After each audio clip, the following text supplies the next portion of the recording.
Okay, for this one, we're going to start up by putting out my Patreon information, and we're going to put it into the chat, and I know it's also in the bottom of the description, but we're going to put it into the chat as well for anybody who wants to see that.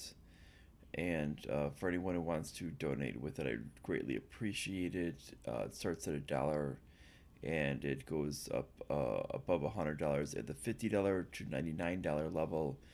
Once we get to our threshold of enough people, there's going to be a giveaway of a silver coin, and that silver coin is going to be from the Roman Empire. And when we get and then for the $100 and up level, once we reach that thresholds, that's going to be for a Byzantine gold coin, and those are from the and that will be once we reach the threshold, we're going to do a giveaway of that. And that's basically to be as like a little bit of a thank you for people donating at those levels, because I know that's a lot of money to give each month. That would be either go on the $100 level, that's a minimum of $1,200 a year, and $600 a year for the $50 level for minimum level. Obviously, you can go up to what I call just shy of the other with it if you want, for those who would want to do that. But now onto this topic. Obviously, people would want to hear about that instead of my Patreon. But we're going to go on this topic, and we're going to basically we're going to kind of break this kind of down into each individual piece. First, we're going to go on the reason why it's called. Now, it's really called on the basis of the idea of claiming that there was Russian collusion in the election, and it had some type of impact on the election. Now, this was on the reason of it, and it was meant to investigate both sides. Now, there was never any scope in which it was supposed to investigate just Trump, and this is a major thing that needs to be noted. It was not meant to investigate one side, but the problem being is the way the council worked was it was only investigating one person, and it was basically allowing everything else through. There's one major problem with that is when we get to the next piece, which would be looking at the actual biggest piece of evidence. This would be the server at the DNC. Now, this is a major problem. When we start to look at the server at the DNC, this is where we see a huge problem. Because when we look at normal cases, the evidence needs to be investigated by the actual investigation agencies. FBI, in this case with it, obviously you could do Homeland Security, because Homeland Security would be an investigation agency that would work with them.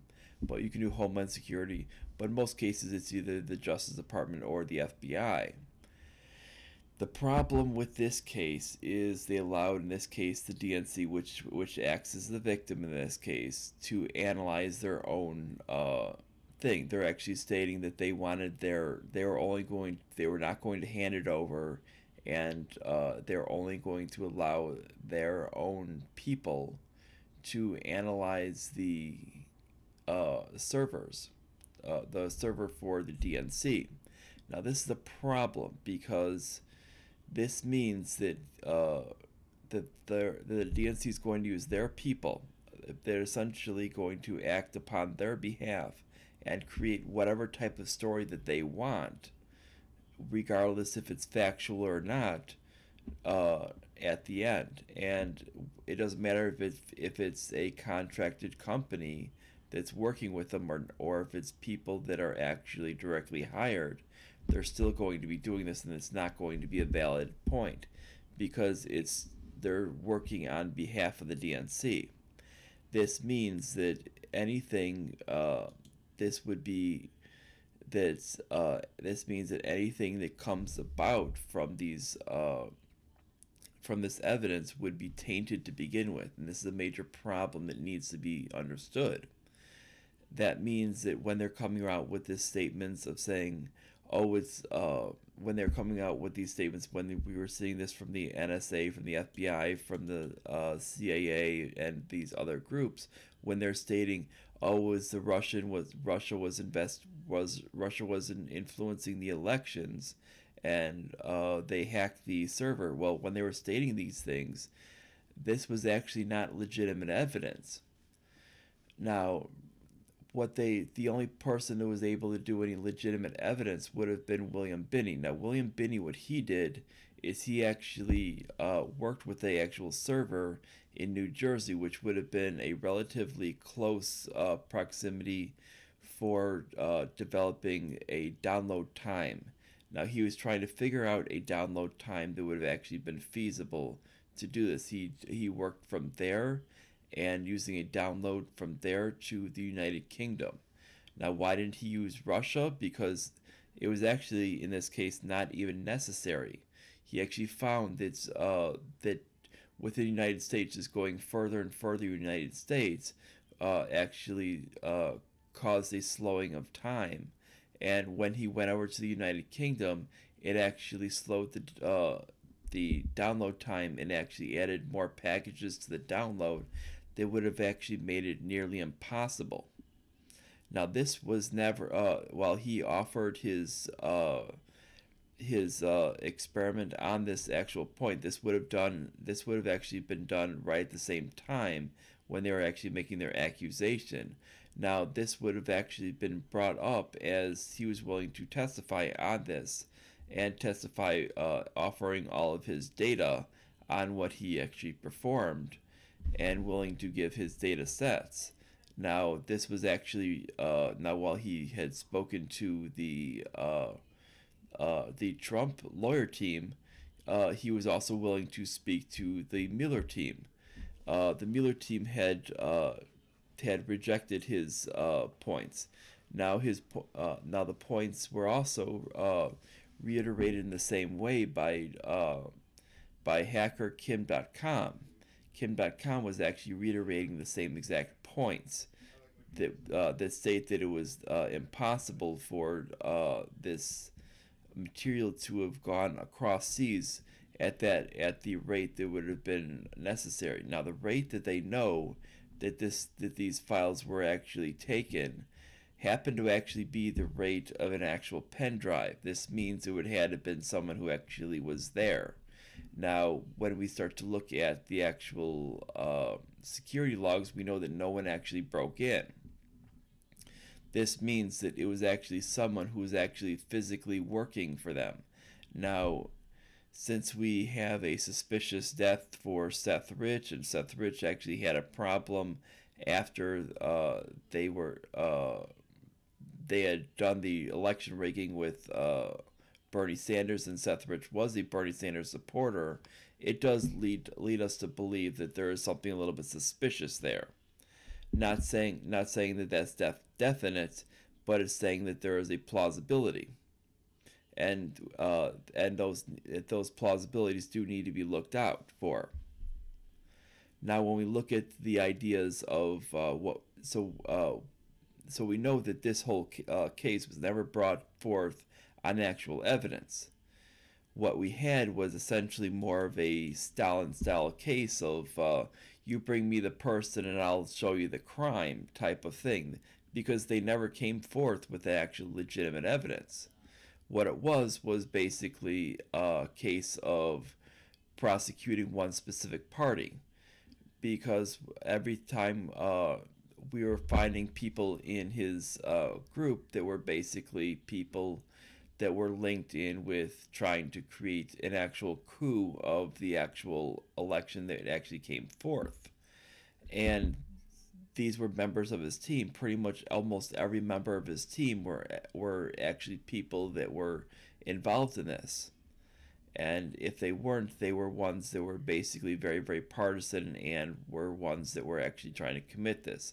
For the ones that weren't, they were basically ones that were not, for the ones that weren't viewed as very, very partisan toward the Democratic Party, those ones were usually ones that were not giving any money toward any political party.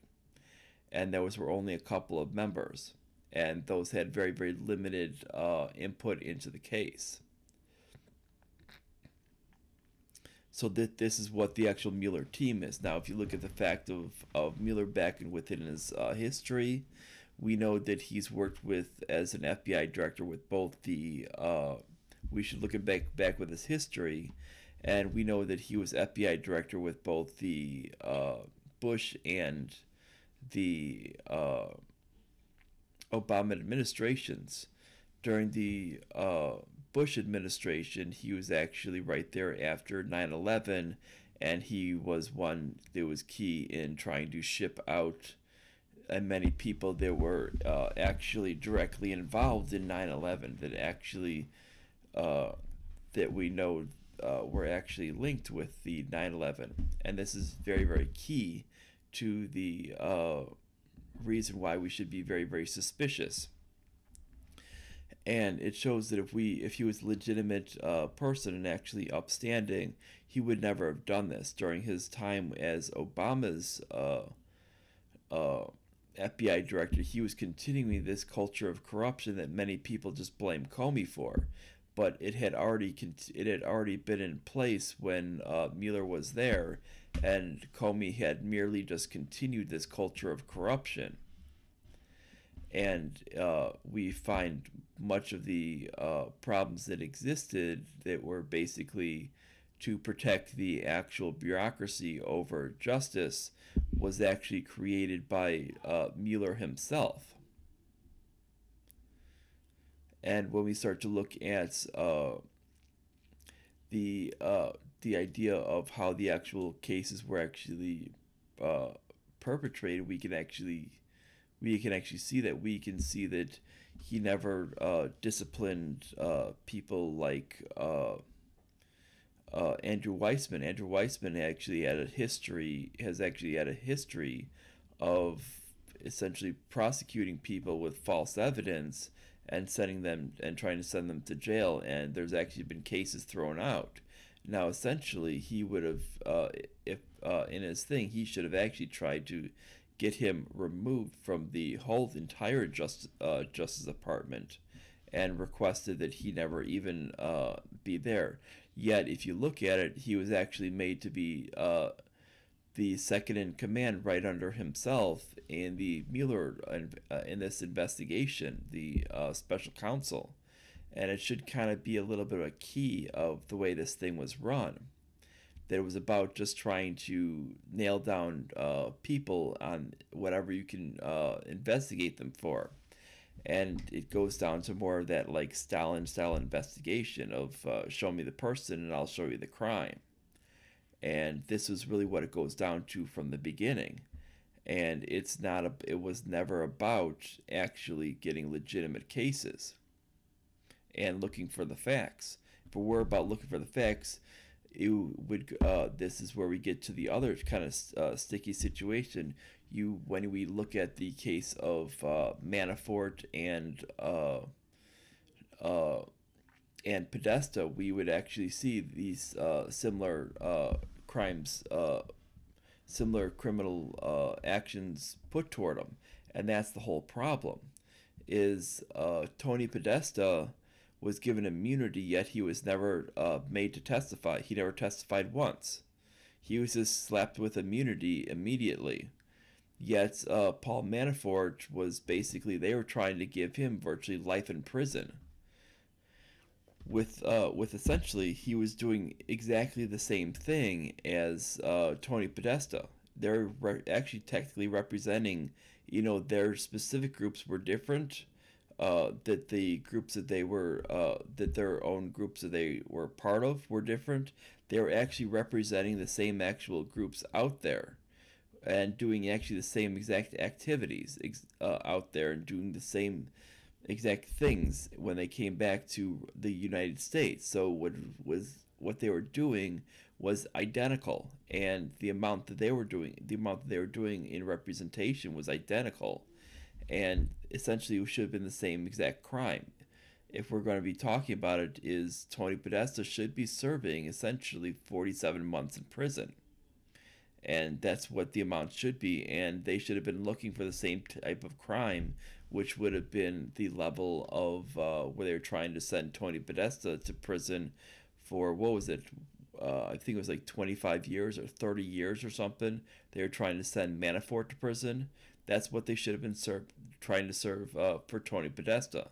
But Tony Podesta was actually given immunity.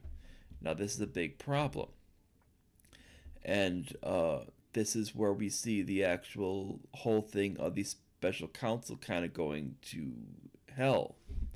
Now, when we look at the idea of what the original case of the indictments were supposed to be, the indictments really had nothing to do with the scope. If you look at all of the indictments, they're all about a lot of these foreign agents working with foreign countries with it, or lying or basically misspeaking to the FBI, not even truly lying to the FBI, but misspeaking and not remembering exactly what you said the first time. And that's basically what it is. That's what the whole thing is, not allowing people to correct their statements. And that's basically what the whole spectrum is. And that's what the case is derived upon. And that's the only thing he can even state on his actual report, because those are the only people that are being brought in. And if he were doing anything else with it, he can't even prove one iota of anything on any collusion between Russia and the election. He can't even prove that, because he doesn't even have the actual server. They never investigated the server. They never even took any evidence from many people who actually did scientific investigations in what could possibly be, telling them if there was actually a plausibility of someone internationally hacking into the server. So we know that the plausibility is that Russia is not the party that's, when it comes down to it, if we take the idea from those actual scientific investigations, we know that it's not likely that they're the actual ones that actually created the information and allowed that to go out. We know it's likely a DNC worker, and that's a major problem that we need to look out for. And this is something that we need to understand and we need to look at. And it's something that is very, very key. And it's something that needs to go out there, and people need to kind of grasp that a lot of these things out there are very, very key to what's going out in public. And that's what is a major issue. And when we look at this, you'll see that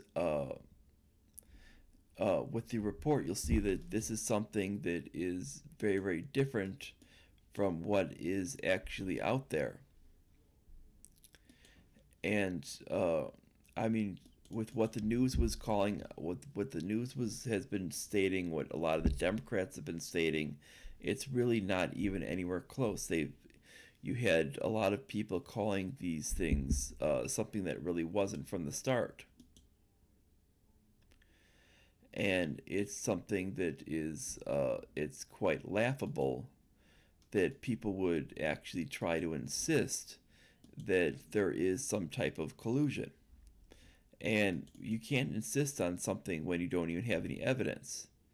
And I like when people actually go out there and they're actually looking at the actual evidence and out there and at the first start. And this is something that needs to be understood. And we don't have any evidence. And this is something very, very crucial. When we look at the case of when we look at this case, we see no evidence because nothing was entered in to begin with as evidence. We don't have the actual server. They didn't submit the server. This means you have no evidence. This means it's basically nothing but hearsay. And if you have nothing but hearsay, there shouldn't have even been launched a special counsel. They should have basically said, no, we're not launching a special counsel into it. We're not investigating any of these other things. Not even into lobbying with it. We're not expanding into that. We're not even wasting our time on that. And because if we're going to investigate lobbying, we should basically investigate all foreign lobbying groups and then basically ban them from doing this. Because it's un-American to actually have these groups lobbying on in American soil because of the impacts. And I think that it's crucial to understand this because we have a lot of American groups a lot of Americans out there that are stating, well, how come we're not even, when it comes to foreign policy, we're not even looking out for that? And it comes down to there's a lot of groups that actually lobby on behalf of that. We have both CARE and AIPAC that are basically that's Saudi Arabia and Israel. They control our foreign policy. When you start to add NATO's the last one. They're the last one who controls our foreign policy, and that's 100% of our foreign policy. We don't even control our own foreign policy, and that's pathetic. And when you start to add the distractions that were happening with this whole thing, which had nothing to do with anything, it was a complete waste of time and a waste of a lot of money that could have actually been used to buy down debt and buy out debt bonds. We could have actually been doing something useful. We could have, because we need to understand is there's a lot of waste in government, and we've become essentially this big giant cash machine for the world. And we're basically this cash machine for the world, and the world thinks it can dictate, we have certain countries around the world that think they can dictate our policy. I mean, you start looking at some of the bills out there. We have Israel basically trying these anti-free speech bills within our actual Congress.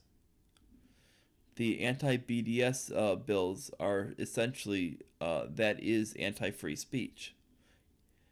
They try to put this stuff through, and this is because Israel realizes it's against their interests. Well, the fact is you're no different than any other nation, and any person is free to boycott any other nation.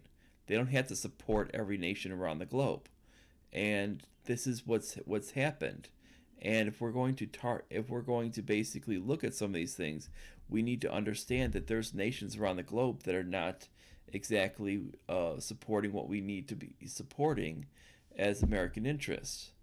And when we wasted so many months on this hogwash, this complete and utter hogwash, and basically it was brought forth by basically Democrats because they were mad about losing an election, and they didn't want to basically bring forth the actual server because it was going to prove that essentially what they did is they essentially screwed all of the other people running for their actual nomination. It was going to prove that what they were doing, they were essentially threw the nomination to one person, and they were even working even in the general election to try to in certain cases try to buy off certain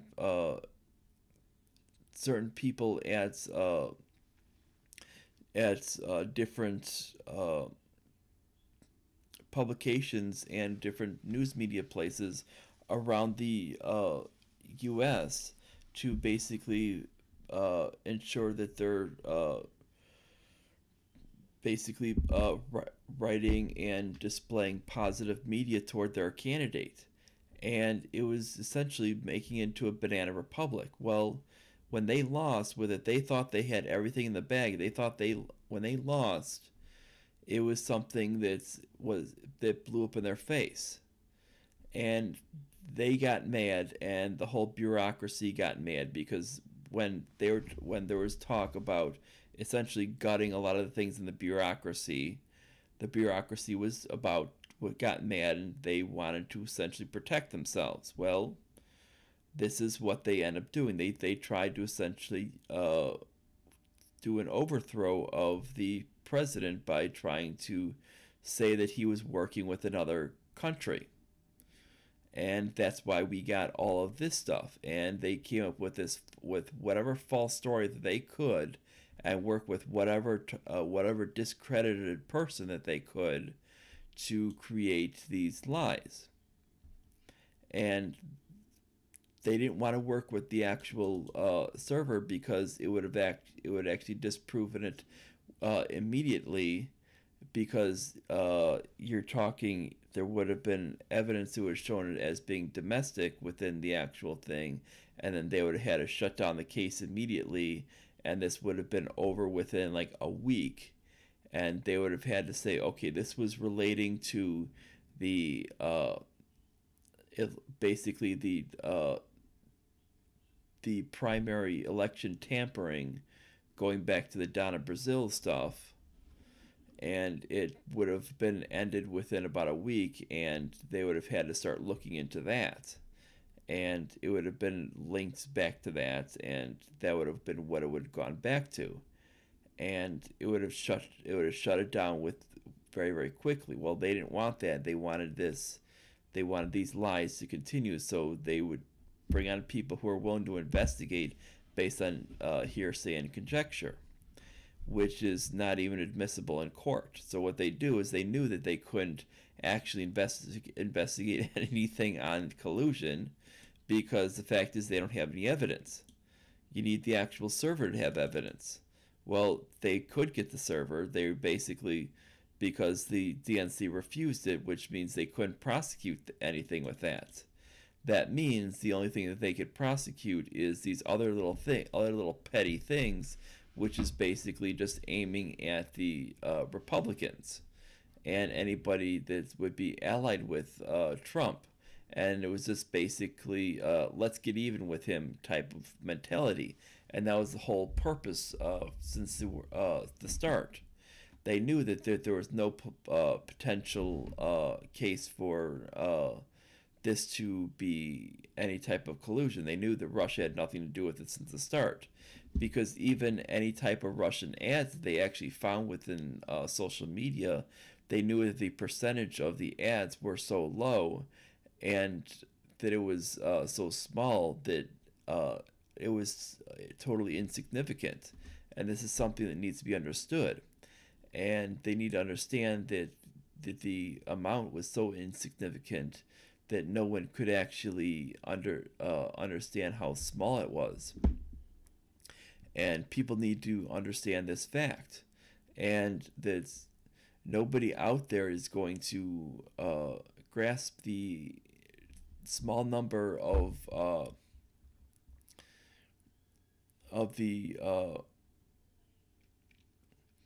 basically what they actually had. And this is basically about getting even. And it was that, hey, you guys won, and we want to get even for this. And that was basically what it was from the start. Now, Comey essentially was mad because he got removed. So he essentially was going to go along with what the Democrats wanted, which is to get even with Trump. And that's why he ended up going along with Rosenstein, who was a bureaucrat who was one in on with this idea of trying to remove Trump. And it was this idea of, and then you had idiots like what's his name, the first attorney general, Jeff Sessions. You had idiots like Jeff Sessions who go, oh, I'm going to recuse myself. Well, he didn't need to recuse himself. The fact is that was basically the opening to ensure that Rosenstein was the attorney general. This is a person who's from the bureaucracy, who is going to protect himself. And the reason why he wanted to do this is because to make sure the bureaucracy that actually wanted Trump out is in control of everything. That's the whole purpose.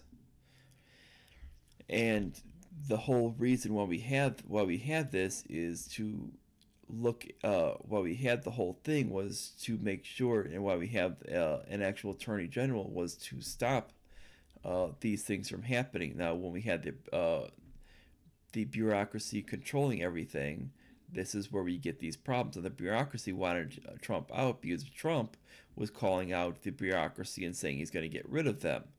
And he was going after them to begin with, calling them troublesome to begin with. Now, this is something that was an obvious thing. So they go, hey, he's a threat to us. He needs to go. Thus, the conspiracy, which the conspiracy was basically, let's make sure that we try to do what we can after the election to get him out. We'll try to make it look like he's treasonous, and we'll try to get him out, knowing that if they get even if they get a person like Mike Pence in, Mike Pence is going to be a lot more helpful to them being a neoconservative, and they'd rather have a neoconservative there than anything else, because they know a neoconservative is going to fit to their needs with it. It doesn't matter if it's a neoconservative or one of these progressives or something, as long as they're not going to be harmful to the idea of what they're doing. They just do not want someone who basically says, we're going to gut everything that's here. Now, if they had like, let's say, a president like Rand Paul and a VP like Thomas Massie, they would start freaking out because they would know that that both of them would want him gone. So they would try to get rid of both of them, and then try and make sure that the speaker was then made to be the president. And then they would try to go, at that time it would have been Paul Ryan, and try to go with someone like him. Now, essentially what their idea was at the time was most likely try to get a person like Pence as president, and make the VP someone like Paul Ryan under him, just try to slide everyone up. And that was essentially would have been the idea, because they would rather have someone like that, because it fits to what they know that the establishment in the bureaucracy wants. They want to basically make sure everything stays as a status quo. And it's not necessarily based on party, not necessarily based on Democrat or Republican. This goes back to basically making sure that the status quo keeps in power. And the moment that something rapidly changes, they start to freak out. And this is more what this was all about in the whole thing. And this is what people need to understand. It's not about a Republican-Democrat thing.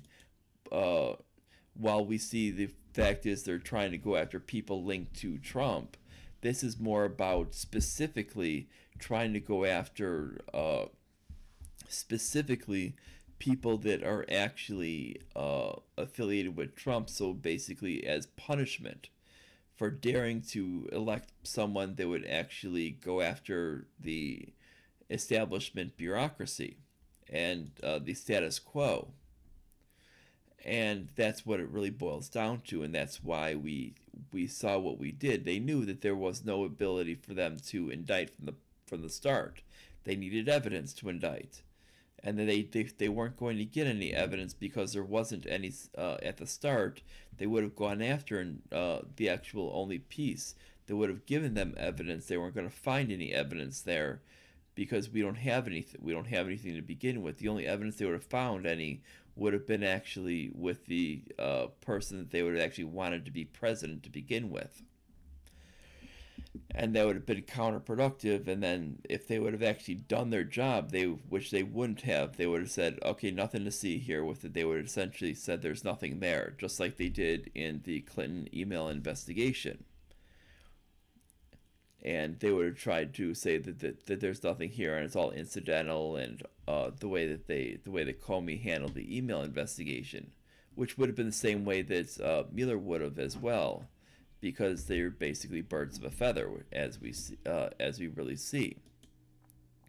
Now, when it goes down to the outcome, that's why we're seeing that there's nothing really they can do. Now, it's not that Mueller favors Trump. Mueller does not favor Trump. This is basically a case in which we're talking that it's basically that we're looking at a case of where Mueller knows that there's nothing there, and there's not going to be anything there, and this is something that needs to be understood. And he knew this from the start. He knew this well more than a couple of years ago, and he could essentially set this in motion more than 2 years ago, and basically said right from the start, okay, there's nothing here. We're just going to drop the case. End of story. There's nothing here. We don't have any evidence. The DNC is not allowing us access to the server. We're going to shut this down. We're not even going to charge anybody. End of story. Now, he could have done that right from the start. Now, if you were honest, this is the way he would have handled it. And he would have basically shut down the special counsel immediately. But the fact is, you're dealing with someone who wants to preserve the bureaucracy, and he wasn't going to do this. And this is something that's very, very important to understand about Mueller, because you have to understand, when you look back at him, he was the one who essentially gave an out for a lot of people that committed the acts of 9/11 out of the country. They were actually linked to him. He was actually another one that he was one of two people to deliver the uranium-1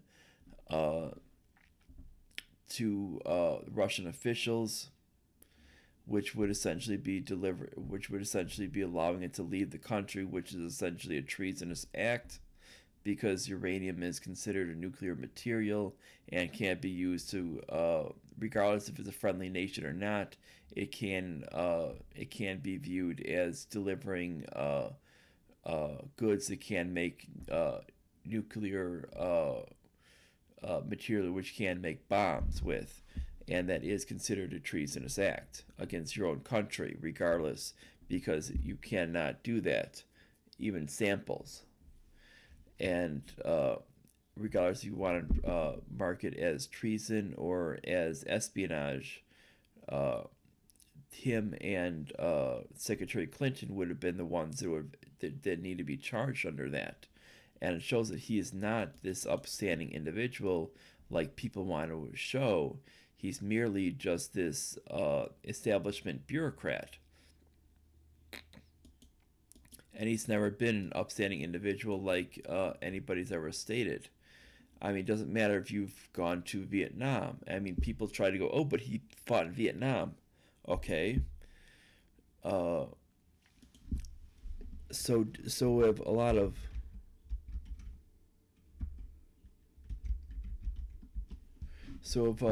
other people.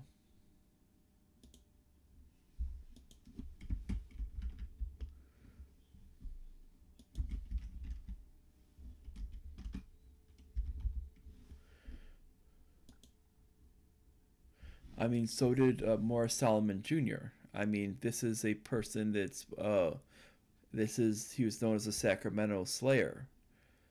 I mean, he killed 7 people from 1986 to 1987, and yet he went out to Vietnam. If you look at the case of Richard Ramirez's cousin was actually had fought out in Vietnam, and when he got back, actually, I don't know if it was his wife or his girlfriend, but shot her right in the face and killed her. And so we can't exactly say, oh, but they fought in Vietnam, so that makes them honorable. And that's something that needs to be understood, and we need to understand that it doesn't necessarily make people honorable. And we need to understand that that's something that needs to be understood. And when we're looking at the idea of this special counsel, it really needs to go down to what we have as evidence. We don't have. It was never started with any evidence. There was no physical evidence to begin with. The evidence was actually garbage, and it was essentially hearsay and conjecture from the DNC. And that's something that needs to be understood from the start. This is not me trying to just go after someone and say, oh, I'm this in favor of Trump. I'm not stating in favor of Trump. I'm not stating the actual facts. And this is me stating it as is. And there wasn't any physical evidence. And the evidence was never there. And that's just something that's a fact. And when we look at it, it's a matter of that there was never any evidence. So if there was never any evidence, if they never gathered any, you can't indict anybody. I mean, this is just the way things go, and you need to understand that. And that's just the way things go with it. Regardless if you think someone did something, I mean, you could think someone did something all day. I mean, frankly, I was at the doctor's with my mom the other day, and the nurse was talking about having to do jury duty, and one of the people on the jury was like, "Well, I feel like this person's guilty," and the is what the nurse said. One of the people on the jury with her was stating with it, and she ended up explaining to the person, it doesn't matter how you feel, it matters the actual facts of the case. It's if you don't have the actual facts, it doesn't matter. And this is the whole thing of when we get these things about cases. If you don't have any facts, it really doesn't matter. You need the actual facts. Right here with it, we know that there are no facts. We know that the actual other people were actually essentially gathered outside of the scope of the actual special counsel to begin with, and they really should be all pardoned when it comes down to it, because they were never prosecuted under the actual scope, and none of them should actually be serving any prison time for it. Because when we look at even the Manafort case, the Manafort was essentially given prison time for something that Tony Podesta was given immunity for. Tony Podesta didn't have to do any time for he didn't have to do any testimony at all, not even any written testimony, which shows that all they were doing was just handing out immunity based on party loyalty. Now this is a problem, because if you're going to do this, this means that you're not concerned about actual justice in the case. You're just concerned, even if you've gone well beyond the actual scope. Now, beyond that, with it, I think the people who have actually been prosecuted beyond the scope, is I don't even think they should even be prosecuted to begin with. I think all of those cases should either be A, dropped, or B, they should be given pardons. Because the fact is that's kind of hogwash with what's happened.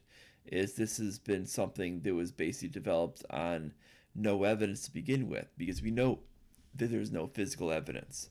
There's no any kind of evidence. There's no witnesses or anything. Everything this is based off of is a bunch of garbage. And this is where we need to understand this, and we have to get beyond the actual partisanship of it and go to what we actually have. What we have here is someone that actually tried to, is an actual group of people that actually tried to usurp an election after it was actually voted upon, and they were mad about it because they could potentially have changes to the actual whole bureaucratic system. Now this is basically what it was about. They go, we want him out because we are not happy with this. We wanted essentially an establishment candidate on both sides who would keep everything the same. Now, what this did is this created a situation to where we have a person, we have people like, they wanted somebody like a John Kasich on the other side. That's ideally what they wanted. And they wanted, which is why you find a lot of them talk positively on John Kasich. Yet you look at him, he's basically Mr. Mr. basically Expressway for the gurney in the death chamber for his state of Ohio. We see that that's the way it's done in Ohio, and we see that that's the way he likes doing it in Ohio. And so he's not exactly Mr. Liberty. And we see that basically they wanted that for the Republican. They wanted on the Democrat side, they wanted to go with Hillary Clinton, obviously, who was basically who was given the nomination before they even started the actual debates for the Democratic side, and it was already decided. Now, when we look at the case of what ended up happening after with it, after they had this coronation for Hillary Clinton, and they're hoping that Donald Trump is going to be a joke, and when Trump won, because people got suspicious of the way the media was handling the Clinton side, they voted against her, and this was what caused the huge blowout of the blow up in the whole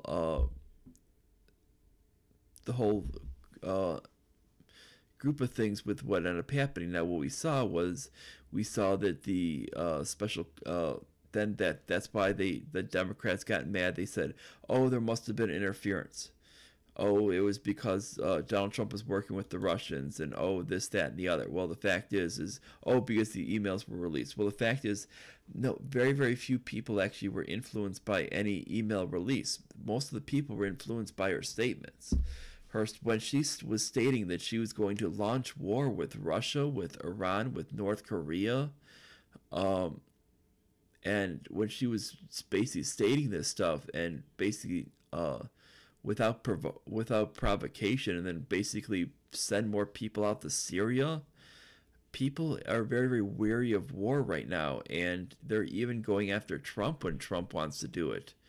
And even out to, they're even realizing that neoconservatives are even realizing that they cannot convince anybody to go to war out in Venezuela, regardless of the case, regardless of whatever type of bawling their eyes out, trying to use whatever type of case out in Venezuela, trying to do regime change. People are still fighting against it.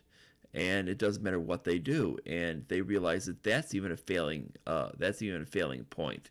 So they know that that's a failing point. And then when we had her just completely going off the handle with it, calling half of the country deplorable, and saying that if you even thought about voting for Trump, you're a deplorable person, and then all this pandering that she does, and failing to visit states, and basically assuming that people were going to vote for her, and it just blew up right. It was automatically going to blow up in her face, and it was pretty obvious when we start to look back at it, and it needs to be understood that this was going to be an obvious case, and there was no interference from other areas. Now, why do we know this? When we start to break down the Electoral College into areas by into the numbers that we had during the night, and then we start to break them down by actually district, and we go with 1 point per district, and then 2 points at large per state, you get kind of a funny number, and that number is actually the exact number that we had during the election night. And this is where we get the reason why it could not have been any election interference, because if there were actually election interference, regardless if there were hacking on boxes or anything else, we know that the outcome would have had to been different. you would had to have numbers that are different, because those numbers would have had to been vastly different between one another, because it would not have been effective to keep the numbers identically the same, because the cost of that would be astronomical to actually be that accurate and do start flipping around votes in such a way. And this is why when they started doing voting recounts, they actually found that a lot of the votes in certain urban areas were actually invalid, and were actually fake votes, and they were showing numbers that were actually well beyond the precinct, well beyond what the precincts should have been registering.